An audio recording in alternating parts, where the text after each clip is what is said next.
आज से हम लोग बच्चों की डिमांड पर पेट के वीडियोज़ बनाने जा रहे हैं। इसमें लगभग हम 1000 क्वेश्चन आपको कराएंगे। हर तरह का कॉन्सेप्ट जो पेट में पूछा जाना है वो कराएंगे। इन क्वेश्चंस में जो और अदर कंपटीशन है वो भी उसमें भी आपको लाभ मिलेगा। तो आज से पेट के वीडियोस हम लोग डालने जा रहे हैं। इसके लिए क्या होता है कि हम लोग नंबर सिस्टम की शुरुआत करते हैं। सबसे पहला चैप्टर है नंबर सिस्टम। तो नंबर सिस्टम से शुरुआत करते हैं। तो जो नंबर्स हम लोग यूज करते हैं वो नंबर्स हैं आपका 0, 1, 2, 3, 4, 5, 6, 7, 8, 9 एंड 9। ये हम यूज करते हैं। 0 to 9 तक के नंबर्स को हम यूज करते हैं। इन नंबर्स में अब हम अगर इनके दो नंबर्स एक साथ ले लें, जैसे हम 12 लिख लें तो इसको हम लोग 2 डिजिट नंबर कहेंगे। 1 डिजिट नंबर आपके पास 0, 1, 2, 3, 4, 5, 6, 7, 8, 9। अब इन नंबर्स में हम सबसे पहले ये जानते हैं कि जैसे हमने कोई नंबर लिख दिया, 2 डिजिट, 3 डिजिट, जितने भी डिजिट आप लिखेंगे, हमने 5 डिजिट का एक नंबर लिखा। इस 5 डिजिट नंबर में आपसे अगर हम पूछें कि 5 की फेस वैल्यू क्या है, 5 का जातीय मान, हिंदी में इसे जातीय मान कहेंगे और अंग्रेजी में इसे कहेंगे फेस वैल्यू। क्या है? तो जब कभी हमसे जातीय मान पूछा जाए तो जो नंबर होगा उसी को हम लिख देंगे, यानी कि 5 का जो जातीय मान होगा ये 5 ही होगा। 5 का जो फेस वैल्यू होगी वो 5, 6 की जो फेस वैल्यू होगी वो 6 होगी, 9 की जो फेस वैल्यू होगी या जातीय मान होगा वो 9 होगा। तो जो नंबर होता है वही जातीय मान कहलाता है। अब इसके बाद दूसरे नंबर पे अगर हम प्लेस वैल्यू की बात करें, प्लेस वैल्यू, इसको हिंदी में लिखा जाएगा स्थानीय मान, स्थानीय मान। अब अगर हम ये पूछें कि 5 की प्लेस वैल्यू क्या है, स्थानीय मान क्या है, तो स्थानीय मान जो होगा वो 5 के बाद के जितने भी नंबर्स हैं, जैसे ये 1s, 10s, 100 है, तो इसमें से हम बाकी दोनों डिजिट को 0 लिखेंगे, यानी कि 5 की जो प्लेस वैल्यू होगी वो 500 होगी। बाकी सारे उसके बाद के सारे नंबर्स को हम 0 लिख देंगे। अब 8 का अगर हम पूछें क्या है, तो 8 का क्या है बताइए?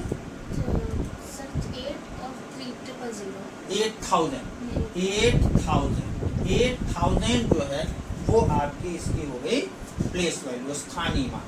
तो आपको स्थानीय मान समझ में आया होगा कि जिस प्लेस पे हम लिखेंगे, जिस नंबर का हम स्थानीय मान या प्लेस वैल्यू पूछेंगे, उसमें से उस नंबर को लिखेंगे और उसके बाद की सारी डिजिट्स को हम 0 लिख देंगे, तो हमें स्थानीय मान पता चल जाएगा। इसके बाद आता है नंबर्स के प्रकार। अब नंबर्स के प्रकार जो है वो क्या है? पहले तो आपको ये पता होना चाहिए कि नंबर्स में सबसे पहले आपको पता होना चाहिए प्राइम नंबर। ये बहुत ज़्यादा इम्पॉर्टेंट है। प्राइम नंबर, प्राइम नंबर्स अगर आपको आता है तो काफ़ी कुछ आता है, क्योंकि हर कंपटीशन में एक आध क्वेश्चन प्राइम नंबर का जरूर पूछा जाता है। तो अगर प्राइम नंबर के बारे में आप जानते हैं तो समझ लीजिए कि एक क्वेश्चन आपका हो जाए। इसको हिंदी में क्या कहते हैं? हिंदी में प्राइम नंबर को कहेंगे अभाज्य संख्या। हाँ, अभाज्य संख्या। ठीक है, तो प्राइम नंबर्स को हम लोग अभाज्य संख्या कहेंगे। अभाज्य ये संख्या वास्तव में प्राइम नंबर की डिफिनीशन क्या है? प्राइम नंबर की जो डिफिनीशन है वो ये है कि वे नंबर जो एक से बड़े हों, वो नंबर जो एक से बड़े हों वो या तो खुद से कटें या एक से कटें, यानी कि उनके जो कटने के हैं वो या तो एक से कटेंगे या खुद से कटेंगे, उनको हम लोग प्राइम नंबर कहेंगे, अभाज्य संख्या कहेंगे। अब प्राइम नंबर में जैसा कि हमने डिफिनीशन में बताया कि एक से बड़ा होना चाहिए, तो एक से बड़ा में मतलब 1 प्राइम नंबर नहीं है। और ये क्वेश्चन बहुत इम्पॉर्टेंट है कि वो लिख देते हैं कि 1 प्राइम नंबर है, वो 1 प्राइम नंबर है कि नहीं है, तो आपको पता होना चाहिए कि 1 प्राइम नंबर नहीं है। ठीक, अब एक क्वेश्चन तो आपका ये क्लियर हो गया कि 1 प्राइम नंबर नहीं है। दूसरा बहुत इम्पॉर्टेंट क्वेश्चन पूछा जाता है कि ऐसा प्राइम नंबर बताइए जो सम संख्या हो। तो केवल वर्ड में एक ही प्राइम नंबर ऐसा है जो सम संख्या है, इवन नंबर है। इवन नंबर का प्राइम नंबर सिर्फ 2 होता है। केवल एक ही प्राइम नंबर है इवन, वो है 2, जिसकी शुरुआत यानी कि जो सबसे फर्स्ट प्राइम नंबर है वो आपका है इवन प्राइम नंबर। उसके बाद के सारे जो प्राइम नंबर मिलेंगे वो आपके आड मिलेंगे। अब आपको हमने आड और इवन नहीं बताया, तो पहले तो हम आड बता देते हैं और इवन बता देते हैं। देखिए, आड नंबर वो नंबर्स होते हैं जो 2 से नहीं कटते, 2 से नहीं कटते हैं, यानी कि 1, 3 और 5, 7 ये 2 से नहीं कटते। जो 2 से नहीं कटते हैं उनको हम लोग कौन से नंबर कहते हैं? आड नंबर, यानी विषम संख्या। इनको हम लोग कहेंगे आड नंबर, या हिंदी में इसको विषम संख्या कहेंगे। और जो नंबर 2 से कट जाते हैं, जैसे 2, 4, 6, 8, ये जो नंबर होंगे इनको हम इवन कहेंगे, सम संख्या। तो एक ही प्राइम नंबर है जो 2 से कटता है, वो है 2। तो सबसे छोटा प्राइम नंबर आपका, देखिए कितने क्वेश्चन बनेंगे। सबसे छोटा prime number 2, even prime number 2, ठीक है। या केवल एक प्राइम नंबर जो इवन होता है वो है 2। इसके बाद के सारे प्राइम नंबर्स आड होंगे, ठीक है। अब क्या होता है कि प्राइम नंबर हैं क्या, तो क्वेश्चन क्या बनता है, ये भी क्वेश्चन पूछा जाएगा कि 1 से 10 तक के बीच के प्राइम नंबर कितने प्राइम नंबर होंगे। 1 से 10 के बीच में कितने प्राइम नंबर होंगे, तो 2, 3, 5, 7, ये आपको लिख लेना है कि 1 से 10 के बीच में 4 प्राइम नंबर होते हैं। 1 से 10 के बीच में 4 प्राइम नंबर होते हैं। फिर 10 से 20 के बीच में कितने प्राइम नंबर होते हैं? 11, 13, 17, 19। 1 से 20 के बीच में भी आपके 4 प्राइम नंबर होते हैं। फिर 20 से 30 के बीच में कितने प्राइम नंबर होते हैं? 20 से 30 के बीच में प्राइम नंबर होंगे 23, 24 भी कटेगा, 25 भी कटेगा, 26 भी कटेगा, 27 भी कटेगा, 28 भी और 29। तो ये आपका हो गया 2 प्राइम नंबर होंगे 20 से 30 के बीच, ठीक। 30 से 40 के बीच में 31 और 37, ये आपका हो जाएगा 2 प्राइम नंबर 30 से 40 के बीच में। 33 नहीं होगा? 33 11 से कटेगा नहीं, अच्छा। 3 से कटेगा नहीं। प्राइम नंबर वो नंबर होता है जो या तो खुद से कटता है या 1 से कटता है। प्राइम नंबर की डिफिनीशन, और प्राइम नंबर की डिफिनीशन याद रखना कि 1 से बड़ी, मोर देन 1, 1 से बड़ी वे संख्याएं जो या तो खुद से कटती हैं या फिर 1 से। यानी कि उनकी डिविजिबिलिटी केवल 2 नंबर ही करते हैं, 1 या खुद। ठीक है। तो ये आपका हो गया ठीक है, तो 31 और 37 हो गया। फिर 40 से 50 के बीच में 41 होगा सर। 41, 43, 47, 49 7 से नहीं कटता, थोड़ा सा दिमाग लगाओ नहीं थप्पड़ पड़ेगा। तो कितने नंबर हो गए? 3, ठीक। तो 41, 43, 47 3 नंबर्स हो गए। इसी तरह से आप 60 और 70 के बीच में भी ले सकते हैं, हैं? 60 और 70 के बीच में आप बताइए कि कौन कौन है? सर 51 हो गया। 51 17 से नहीं कटेगा, ध्यान लगाओ। 53 होगा, एकदम सही।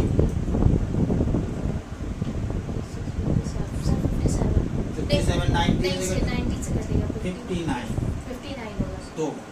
तो इस तरह से आप करके, अब आपके लिए होमवर्क है कि आप जो है 60 हमने आपको 50 to 60 तक बता दिए। अब 70 to 80, 80 to जो है 90, 90 to 100 ही आप करके देखिएगा। ये आपको याद भी करना है। अब याद इसलिए करना है कि अगर उसने पूछा कि भैया 1 से 20 के बीच में कितने हैं, तो 4 4 8। 1 से 30 के बीच में कितने हैं? 10। 1 से 40 के बीच में कितने हैं? 12। ये सब आप कर सकते हैं, यदि जो भी है, मतलब इनको ऐड करके आपको बताना है। तो अगर आप ऐसा करेंगे तो इससे रिलेटेड आपको एक क्वेश्चन जरूर मिल जाएगा। और 100 तक ही याद करना है। अगर 100 तक आप याद कर लेते हैं तो पेट जैसे एग्जाम में आपको मिल जाएगा, ठीक है। तो ये पेट हो गया। इसके बाद नेचुरल नंबर भी होते हैं। नेचुरल नंबर एक नेचुरल नंबर है, देखो एक प्राइम नंबर नहीं है, लेकिन नेचुरल नंबर प्राकृतिक संख्या एक है। 1 2 3 4 5 6 7 8 9 10, ये सब नेचुरल नंबर। आगे जितने नंबर मिलेंगे वो सब नेचुरल नंबर। अब अगर हम 0 को भी शामिल कर लें तो उसको हम होल नंबर कहेंगे, ठीक, पूर्ण संख्या। नेचुरल नंबर को प्राकृतिक संख्या हिंदी में कहते हैं। जब 0 को हम शामिल कर लेते हैं तो वो कौन सा नंबर हो जाएगा? होल नंबर, पूर्ण संख्या हो जाएगा, ठीक।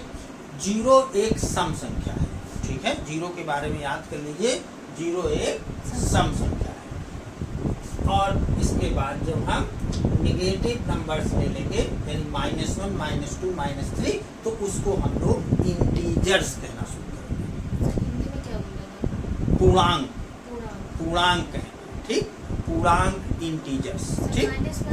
-1 ये नहीं पूरा होगा, माइनस फिर इनफाइनाइट, निगेटिव इनफाइनाइट लेकर के प्लस इनफाइनाइट तक। याद रहे कि वो कंप्लीट नंबर होना चाहिए, 2 हो या 3 हो या 4 हो, जो भी हो। मतलब साफ है कि अगर मुझे नेचुरल नंबर लेना है तो 1 से होगा, होल नंबर लेना है तो 0 से होगा, इंटीजर्स लेना है तो प्लस माइनस सारे नंबर्स होंगे। और अगर परिमेय संख्या लेना है तो परिमेय संख्या, इनके बीच में जो नंबर्स होंगे जो P/Q फॉर्म में होंगे और Q 0 नहीं होना चाहिए, ठीक। जैसे 1/2 है, 3/2 है, 7/8 है, ये सारे नंबर्स को हम लोग कहेंगे कौन सा नंबर? परिमेय संख्या, रेशनल, ठीक है। अब रेशनल नंबर में Q 0 क्यों नहीं होगा? क्योंकि अगर Q 0 हो जाएगा तो Q अगर डिनोमिनेटर में Q होता है तो वो अपरिभाषित होता है, उसकी आज तक डिफिनीशन नहीं मिली है, इसलिए इसको हम Q को 0 नहीं ले सकते। आपको इतना ही जानना है, बाकी आप ज़्यादा जानकारी के लिए मत परेशान रहिए। मान लीजिए P/Q जो है वो कौन सी संख्या होगी? परिमेय संख्या होगी, रेशनल नंबर होगा, Q 0 के इक्वल नहीं होगा। अच्छा, परिमेय संख्या की डिफिनीशन क्या है? जो numbers, those numbers which are either terminating or repeating is called the rational। जो नंबर्स या तो पूरी वैल्यू दे देते हैं या फिर रिपीट होके वैल्यू देते हैं, तो वो दोनों नंबर्स जो होते हैं वो क्या होते हैं?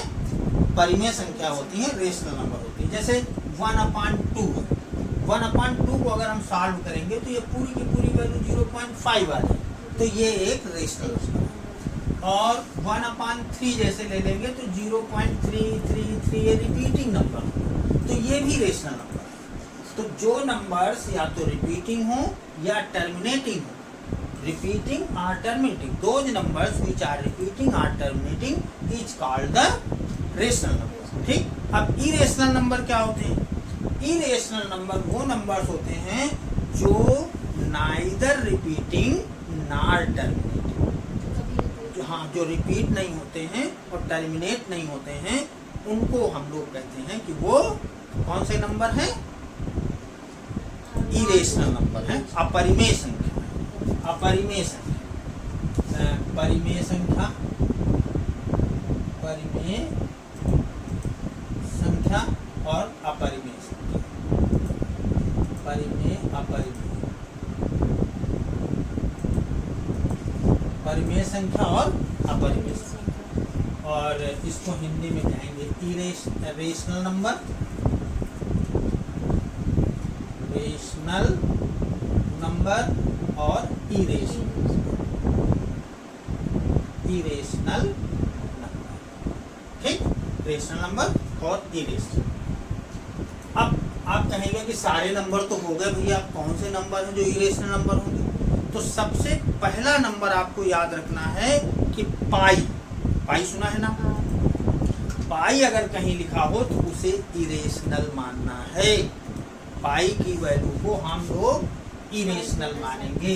पाई और ई ये इरेशनल नंबर हैं, ये अपरिमेय संख्या है, अपरिमेय, याद कर लीजिए, अपरिमेय संख्या है। ठीक, इरेशनल नंबर, इरेशनल नंबर। तो पाई क्या है? Irrational number. ई जो है वो इरेशनल। इसके बाद आपने देखा होगा तो समझ में आया ई क्या है? ई एक्चुअली तुम्हारे लिए नहीं है। ई होता है एक्सपोनेंट, एक्सपोनेंशियल में ई आता है, वो भी अपरिमेय। देखो अपरिमेय के बारे में क्या होता है कि हमें ये मालूम रहता है, अपरिमेय जो संख्या होती है उसके बारे में ये मालूम रहता है कि ये नंबर इससे बड़ा हो, इससे छोटा हो, लेकिन ये नहीं मालूम होगा कि कितना हो। पाई के बारे में मालूम है कि 3 से बड़ा हो, 4 से कम हो, कितना होगा ये नहीं। तो ये होता है पाई। पाई की वैल्यू भी तो होती है 22/7। हाँ, वही अब बताने जा रहे हैं। पाई की वैल्यू अगर आपने 22/7 लिख दिया तो ये अपरिमेय नहीं रह गया। अच्छा। याद कर लीजिए इसको, पाई अगर खुद लिखा है तो अपरिमेय है, लेकिन अगर पाई की वैल्यू आपको कहीं दिख जाए, यही घुमा के वो पूछ देंगे, वो पाई नहीं लिखेंगे, वो सोचेंगे पाई तो बच्चे ने याद किया होगा कि ये अपरिमेय संख्या, तो 22/7 आप लिख के चले आएंगे अपरिमेय संख्या। तो 22/7 जो है वो परिमेय संख्या है, अपरिमेय संख्या नहीं है। पाई itself is irrational number, but 22/7 is rational number. क्यों? क्योंकि पाई की वैल्यू 22/7 नहीं होती है, ये अप्रॉक्सीमेट वैल्यू है, इसकी वैल्यू 22/7 नहीं होती। तो पाई की वैल्यू ये हो गई। और अगर 3.14 लिखा है तो इसे भी परिमेय कहेंगे, इसे भी परिमेय से कहेंगे। अब अगर हम आगे कभी लेक्चर लेंगे परिमेय संख्या क्या कहते हैं, अभाज्य संख्या और प्राइम नंबर का, तो हम आपको ये कोई वैल्यू नहीं होगी, ए की कोई वैल्यू नहीं होती। ई की वैल्यू भी है, तो 2 is less than E is less than 3। ई की वैल्यू 2 से 3 के बीच में होगी, कितनी होगी ये नहीं।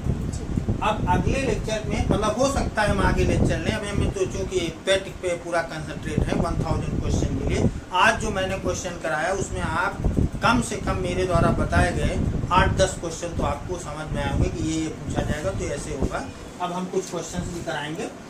तो इसमें अगर आपको ये जानकारी करनी हो कि प्राइम नंबर है कि नहीं है, तो इसका एक वीडियो मेरा पड़ा हुआ है, हाउ टू नो, उसमें लिखा हुआ है कि कैसे हम जाने कि ये प्राइम नंबर है कि नहीं।